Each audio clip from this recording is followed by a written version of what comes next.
আরে বরদা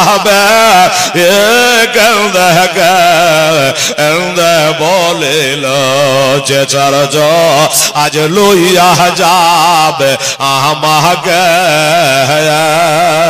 এ চারজ নাই যাবে ও যে সঙ্গেতে এ চারজ নাই যাবে ও যে কব ওরে বাবা। এদিকে তো আমার হোসেন কবরের গোড়ায়, আর ওদিকে ডেরার ভিতরে একটা মা আর একটা বেটা, ঝগড়া আরম্ভ হয়ে গেছে। কিসের ঝগড়া বলবো, কিন্তু এই যে বলেছিলাম ভাই যে আমার হোসেন কবরের কাছে বেটার লেগে দোয়া খায়ের করে ওখান থেকে বিদায় হবে, একটা দাবি আপনাদের কাছে করব। সেটা হলো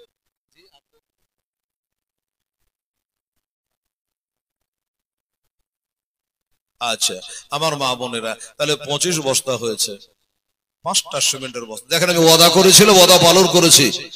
আর ওয়াদা করে ওয়াদা খেলাফ যে করে সে হয় পাক্কা মুনাফিক। আর মুনাফিকের জায়গা কোরআনে হবে একবারে জাহান্নামের নিচে তাবকাই। তো মা বোনেরা আমি ওয়াদা খেলাফ করিনি, বলেছিলাম গজলটা বলে একটা দোয়া দেবো, আপনাদের জন্য দোয়া করেছি। মা সোনা আমার ভাইরা নওজওয়ানেরা বাবুরে, আর 5টা সিমেন্টের বস্তাতে তো বাবা 30 বস্তা বলেছে, মুখ দিয়ে হেলালের বেরিয়েছে। যেখানে যেটা বলি আল্লাহ রহমতে কবুল হয়ে যায়। তো আমার মা বোনেরা ভাইরা সবাই মিলে জুলে 5টা সিমেন্টের বস্তা দেবেন। ভাই বলল যে না আপনি চাহাননি, আর কেউ দেয়নি, 25 বস্তাই হয়ে আছে। সুবহানাল্লাহ। আর 2200 টাকা, আচ্ছা আর 2210 টাকা আপনারা নগদ দিয়েছেন। সুবহানাল্লাহ। এদিকে 300 টাকা দিয়ে 2500 করেন, আর 5টা সিমেন্টের বস্তা দিয়ে 30টা করেন। বাস আজকে চাইবো না, দেখি আমার মা বোনেরা পারে কিনা, ভাইরা পারে কিনা। কোন একটা ছেলে আইতো বাবা উঠে, 1 হোক 2 হোক। হ্যাঁ অনেক মা বোনেরা তাকে যে হেলাল খালে আমরাই আছি ওরা নাই, এরকম ভাবছে। কোনো একটা বাবু আবার 2টো বস্তাকে 1টা বস্তা আবার দিবার জন্য একটু উঠাইতো। বাপ আমার শোনা আমার এসো। আর আমার মায়েরা বোনেরা ওনারা উঠে আসবে না, ওই ভাই আর একবার যেতে হবে। এই আমার মায়েদের কাছে আর একটা ঝলক, যাও যাও 5 বস্তা 2 বস্তা 3 বস্তা নিয়ে চলে আসবে, যাও। একটা ভাই তো যা বাবা আলসে করিস না বাবা, একটু জানতো নিয়ে আসেন। আমার এই ভাই যাচ্ছে, দেখেন খুব ভালো ছেলে, যখন বলছি উঠে যাচ্ছে। দেন তো 5টা বস্তা, নাহলে আপনারা 3টা দেন, আমার ভাইরা 2টা দিয়ে দেন। কি বলছে দেখেন, আহা হা। নবী বলে না সাকিও কারিবুল্লাহ বাইদু মিনান নার। যারা দানকারী হয় আল্লাহর নিকট হয়, জাহান্নাম থেকে আল্লাহর অনেক দূরে রাখে, এটা চিন্তা রাখেন। এই মনে করে আপনি দেবেন, দেন আস্তে আস্তে করে, একটু বুঝিয়ে বলে দে রে মা 1 বস্তা, দে রে বুবু 1 বস্তা, এইভাবে বুঝিয়ে বলেন ভাই, আস্তে আস্তে বলে দে বেটি দাদা তাড়াতাড়ি করে। সুবহানাল্লাহ। হ্যাঁ আরে মরাদা জখা ওই কাফন বহরে বাবা চলে লায়া, আরে মরদা ব্যাগ বলে আরে মরদা ব্যাগ বলে যেটা আজ লইয়া যাবে আমাকে এ চারজ নাই যাবে ও যে কবর, আরে এ চারজ নাই যাবে ও যে কবর। সুবহানাল্লাহ। দিল না, কেউ দিচ্ছে না। এই ভবনের আর নাই, শেষ। হায় হায় হায়, 3টা বস্তা পারবেন না। দেখেন একটু মনটা হালকা করে পাতলা করে, বাড়ি ঘর বিক্রি হয়ে যাবে না রে মা। এটার ভাগ কেউ নিতে পারবে না, মরবেন তো আপনার নিজস্ব থাকবে। সুবহানাল্লাহ। একটু চিন্তা ভাবনা করে, এই ছেলেরা বাবু তোমরা পারবে না কেউ? 1টা বস্তা দেওয়ার মতো, 2টা বস্তা দেওয়ার মতো। হয়তো অনেকে বলবে হেলার পশু দিয়ে দিয়েছি আগার। আরে বাবা ওসমান গানি 1 বার নয় 3 বার দিয়েছে, আপনি তো 1 বার দিয়েছেন। হ্যাঁ তো দেখেন আর এক ফেরা হাঁটেন, দেখি দেখি যদি কারো দিলে দয়া হয়, হবে ইনশাআল্লাহ। দেখি আমার মা বোনেরা পারে কি পারে না। সুবহানাল্লাহ সুবহানাল্লাহ। অবশেষে ওহে তাহারা চারজন কবরে গেল না, আরে কবরে নামায়া এলেন দুইজন, আরে কবরে নামায়া এলেন দুইজন। ওই দুইজনা যখন টানে বাবা ওঠে আরে সারে সারি বাসের আলা বেচাইল, আরে বাসের ভালা দেখে মরদা কাঁদে হাই রে হা।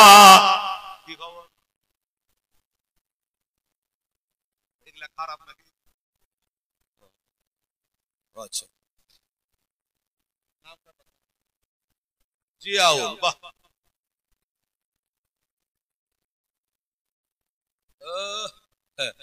আপনারই বেটা জিয়াউল বলছে যে 2 বস্তা। আচ্ছা তো ছেলে বলছে এটা ভালো গজাল, দেখলে কি খারাপ বলছে নাকি রে বেটা? হ্যাঁ কিন্তু ভালো, যার কাছে যেটা ভালো, কে কোনটা শুনতে চায়, কোনটা কাকে ভালো লাগে আল্লাহ পাক জানে। যাই হোক ছেলে 2 বস্তা দিয়ে দিয়েছে জিয়াউল, তাহলে 27টা হলো। আমি বলেছিলাম যে ছেলেরা 2টা কারণ কম আছে, মেয়েরা বেশি আছে 3টা, তাহলে হয়ে যাবে। আহা কিন্তু দেখা যাক একটা হয়নি না, হয়েছে কয়টা? আচ্ছা মুর্শিদের জামাই হামিদুর 1 বস্তা, ভুলে গেলেন। আচ্ছা আর একটা জায়গা হতে 2টো এসছে, দিক থেকে জিয়াউলের 2টা, 4টা হয়ে গেল, 29 হয়ে গেল। হ্যাঁ আল্লাহুস সামাদ, আর একটা হলে 30 হয়ে যাবে, পুরা হয়ে যাবে। ঠিক আছে দেখেন আর একটা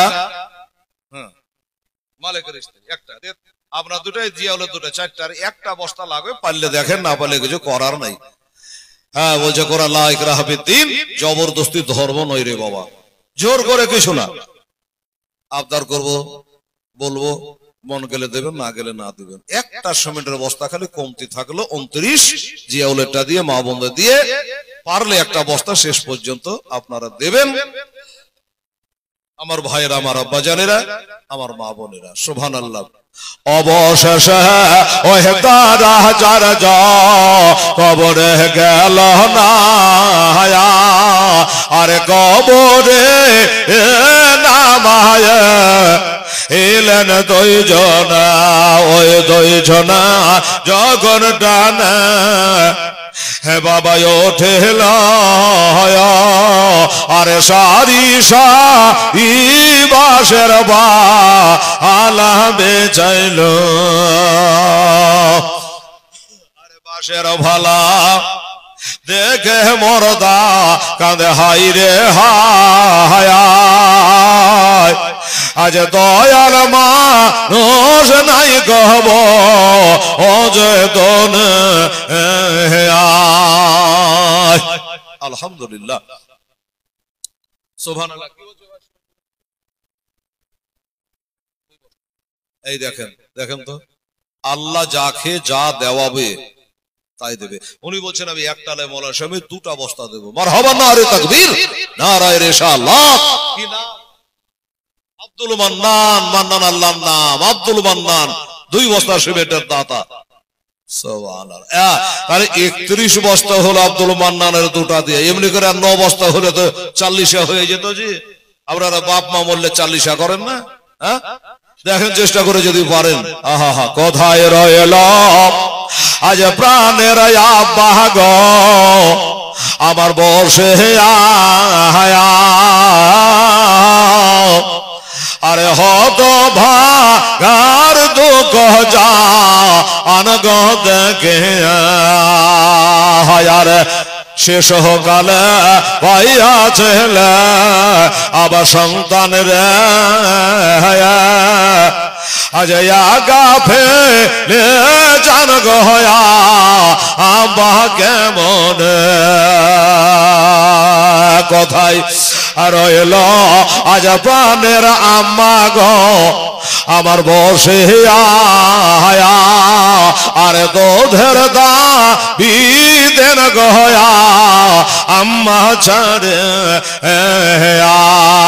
কোথায় রইল আমার স্ত্রী পুত্র আজ বসে আয়া একবার সঙ্গের সাথে অনায়াস আল্লাহুম্মা সাল্লি মাওলানা মুহাম্মদ ওয়ালা আলে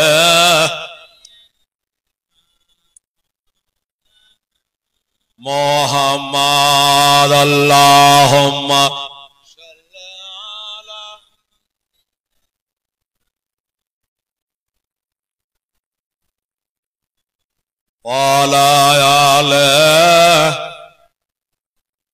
মাওলানা মুহাম্মদ সাল্লাল্লাহু তাআলা সাল্লাম। আচ্ছা দেখেন মায়েরা নগদ এক বস্তার সিমেন্টের দাম দিয়ে দিয়েছে। কত করে সিমেন্ট? 350। তাই 150 টাকা ঘুরিয়ে দেন। তো বলছে যে আমি ধার বাকিতে নাই, ডান দিকে সালাম ফিরে বাম দিকে টাইম নাই, তখন আবার খাটের গোড়ায় দাঁড়াবে, দরকার নেই বাবা, আমি নগদই দিয়ে দেবো। তো 350 টাকা কেটে বাকিটা ফেরত দেওয়া হলো। এক বস্তা আর দিল বাবা, নগদ আর বাকিতে মিলে হলো 32 বস্তা। সুবহানাল্লাহ, 32 বস্তা হয়ে গেছে আলহামদুলিল্লাহ। আর ক্যাশে ঢুকিয়ে দেন, ঠিকই আছে। যাই হোক, ওনাদের হিসাব আবার মিলবে না, ওটা ক্যাশে ঢুকিয়ে দিল, টাকা বাড়লো।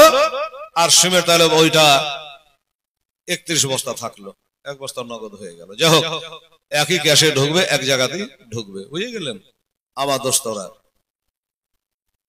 আজকাল কালকে একদিনে সব করলে হবে। সুবহানাল্লাহ, আলহামদুলিল্লাহ। আচ্ছা, টোটাল কত বস্তা সিমেন্ট হলো সেটা কালকে আপনাদের শুনিয়ে দেওয়া হবে। আর কালকে শেষ রাত্রি, এটাও আপনারা মনে রাখবেন। ভাই আমার দাদা, এত সুন্দর মাদ্রাসা আপনারা করেছেন, এত সুন্দর জায়গা, একদম সদরে জায়গা, সুন্দর করে মাদ্রাসাটাকে বানাবেন। দেশের আমার ছেলেরা মেয়েরা অন্তত যদি আপনারা বড় মাদ্রাসা করতে না পারেন, আশেপাশে বহু বড় বড় মাদ্রাসা আছে, দরকার নেই, অন্তত যদি কোরআনের শিক্ষাটা করতে পারে, তাহলে আপনি মারা গেলে আপনার কবরে গিয়ে এক পারা কোরআন শরীফ পড়তে পারবে। আর বলবে রব্বির হামহুমা কামা রব্বায়ানি সাগীরা, বলে অন্তত বাপ মার জন্য একটু দোয়াটা করতে পারবে। আর যদি না শিখান, তাহলে হেলাল মৌলবীকে ভাড়া করতে হবে, ঠিক আছে, অমুক মৌলবীকে ডাক। আর নিজে যদি জানেন, শুনুন, আপনার বাবার জন্য আপনি দোয়া করবেন, আপনার মায়ের জন্য আপনি দোয়া করবেন, তাহলে আপনার আবেগ থাকবে আলাদা। আর আমাকে ভাড়া করে এনে দোয়া করাবেন, আমার আবেগ হবে আলাদা, ঠিক আছে। এই জন্য ছেলেদেরকে কোরআনের শিক্ষা দেবেন। নবী বলেছে, শোনো, কোরআন শরীফ এমন একটা কিতাব, হায় হায় হায়, যেটা কোনোদিন পুরাতন হয় না, যে বাড়িতে কোরআন তেলাওয়াত হয় না, নবী বলেছে লাকাল বাইতুল খারাব, ওই বাড়িটা একটা খালি গহিল ঘরের মতো। শোনেন, কোরআন যে বাড়িতে পড়া হয় না, ওটা একটা খালি গহিল ঘরের মতো। আর যেখানে কোরআনের শিক্ষা হয়, কোরআনের তেলাওয়াত হয়, ওখান করে আল্লাহর কোটি কোটি ফেরেশতা নাজিল হয়। জোরে বলেন সুবহানাল্লাহ। কথাই কথা মনে পড়ে, সাহাবিয়া রাসূল কোরআন শরীফ পড়ছে। এই মা শুনেন, কোরআন পড়ছে, পাঁজরে একটা ঘোড়া বাঁধা আছে, ইনি যখন সুন্দর করে কোরআন পড়ে, বিসমিল্লাহির রহমানির রহিম, ইয়াসিন ওয়াল কোরআনিল হাকিম, যেমনি তেলাওয়াত শুরু করে, তখন ঘোড়াটা বাবা ছটফট ছটফট করে, মনে হচ্ছে কিসে ওদের কামড়াচ্ছে, এরকম ছটফট করে। ঘোড়াওয়ালা তখন পড়া বন্ধ করে দেয়। ই যখন পড়া বন্ধ করে দেয়, তখন ঘোড়াতে চিল্লা বন্ধ করে দেয়। তো ওই মনে করে যে মনে হয় কিছু বাঘ ভাল্লুক কিছু দেখেছিল, দিয়ে হয়তো ঘোড়া চিল্লা। আচ্ছা ঠিক আছে, ঘোড়া যখন চুপে গেছে, তখন এবার চালো, বিসমিল্লাহির রহমানির রহিম, লিল্লাহি মা ফিস সামাওয়াতি ওয়া মা ফিল আরদ। আবার যখন শুরু করে, ঘোড়া আবার চিল্লায়। ব্যাপার কি? আমি যখন কোরআন পড়ছি, ঘোড়া চিল্লাছে, আমি যখন বন্ধ করছি, ঘোড়া থেমে যাচ্ছে। ব্যাপারটা এই ব্যাপারটা আমার নবীর কাছে যেতে হবে। তো আমার নবীকে গিয়ে বললো, হুজুর, আমার কি কোরআন পড়া কোনো ভুল ভালো হয়েছে? বলে কেন? বলে আমার পাঁজরে ঘোড়া বাঁধা আছে, আমি কোরআন শরীফ পড়ছি, আমি যখন পড়তে আরম্ভ করছি তখন ঘোড়া খুব চিৎকার করছে, আমি যখন বন্ধ করে দিচ্ছি তখন ঘোড়াও বন্ধ করে দিচ্ছে। ব্যাপারটা কি? আমার নবী বলছে, সাহাবী রে, তোমার কোরআন পড়া ভুল হয়নি, তুমি মধুর কণ্ঠে যখন কোরআনে পাক তেলাওয়াত করছো, আর তোমার ওই তেলাওয়াত শুনে আল্লাহর হাজারে হাজার ফেরেশতা তোমার বাড়িতে হাজির হচ্ছে, আর ওই ফেরেশতাগুলোকে ঘোড়ায় দেখতে পাচ্ছে। বাবা জানোয়ার ওই ঘোড়াটা দেখতে পাচ্ছে, তখন হিন হিনানি আওয়াজ করছে, আর তুমি যখন বন্ধ করে দিচ্ছ ফেরেশতারা চলে যাচ্ছে, ঘোড়া তখন চুপ। বুঝে গেলেন? মা বোনেরা বুঝতে পারলেন যে যেখানে কোরআন শরীফ তেলাওয়াত করা হয় সেইখানে খোদার রহমত নাজিল হয়। এখানে মাদ্রাসা বানিয়েছেন, শুনুন, আগে মাদ্রাসা সুন্দর করতে হবে, নইলে মাদ্রাসা মসজিদ আবাদ হবে না। নামাজ তো মোটামুটি পড়ছে, 300-400 ঘরের বসতি, এক কাতার 1.5 কাতার হয় না লোক, এত গ্রামের লোক ভালো, তারপরও যদি ভুল ধরতে যায় তো মসজিদ ছেড়ে দিবে। নামাজ পড়ছে, কার নাক থাকে তো কপাল থাকে না, কপাল থাকে তো নাক থাকে না, নামাজের নিয়ম নাই, কানুন নাই, ডিউটি করতে হয় করে, শিখবার চেষ্টা করে না। তাই শিক্ষা কেন্দ্র হলে এটা কেমন করে নামাজ আদায় করতে হবে, পাক না পাকের মশলা ইত্যাদি সব জানা যায় কোথায়, সেটা মাদ্রাসায়। এই জন্য মাদ্রাসা কায়েম করা দরকার আছে। ধন্যবাদ আপনাদের জানাই বেরাদার, ভাই জানেরা, আব্বা জানেরা, যে আজকে আপনারা 30-32 বস্তা শিখে দিয়েছে, টাকাও মোটামুটি 2500 টাকা মতো দিয়েছেন, 2500 টাকা মতো আপনারা দান করেছেন। আর যাই হোক, বলতে আর এনার্জি আসছে না, 12টা 10 এখন বাজে, দোয়া খায়ের বাকি আছে, হায়াত বাকি, মোলাকাত বাকি, আগামী কালকে হবে শেষ রাত্রি, কথাটা মনে রাখবেন। আমার মা বোনেরা, কালকে শেষ রাত্রি, আরো একটু বেশি বেশি করে আপনাদেরকে কালকে দান করতে হবে, আর বাকি যতটুকু আল্লাহ বলাবে আগামী কালকে ইনশাল্লাহ শেষ বয়ানটা আপনাদের সামনে শোনাবো। আমার ভাই মাস্টার সাহেব ইউটিউবার আসছে কোথায়, 7 তারিখ থেকে চিন্তা করেন। তো বলছে কোন মৌলবি বলে না হোসাইন শহীদ হয়ে যাওয়ার পরে কি হলো, আসলে টাইমও পাওয়া যায় না, একটু কালেকশনে যেতে হয়, এদিক ওদিক হয়। করবো আমার হুসাইনের দুর্দান্ত কঠিন বয়ান কালকে, শহীদ হয়ে যাওয়ার পরে আধা ঘন্টা যদি পারি আল্লাহ বলাই, তাহলে শহীদ হয়ে যাওয়ার পরে কি হলো। আমার কাছে একটা বই আছে, বইটা বেঁধে আসছি, মা বাদে কারবালা, কারবালাকে বাদ কেয়া হওয়া, কারবালার পরে কি হলো, এই বই একটা লেখা আছে আমার কাছে। ওই বইটা থেকে আপনাদের যদি কিঞ্চিত কিছু আমি পারি আগামী কালকে ইনশাআল্লাহুল আজিজ শোনাবো। বেরাদারান ইসলাম, স্বামীনেকেরা, আমার আম্মা জানেরা, আমার মা ও বোনেরা, যাই হোক আজকেও এই পর্যন্ত বলে সমাপ্তি। ওমা আলাইনা ইল্লাল বালাগ, আর কুশি হুকে ওর কারো মমিনো তাজিমে।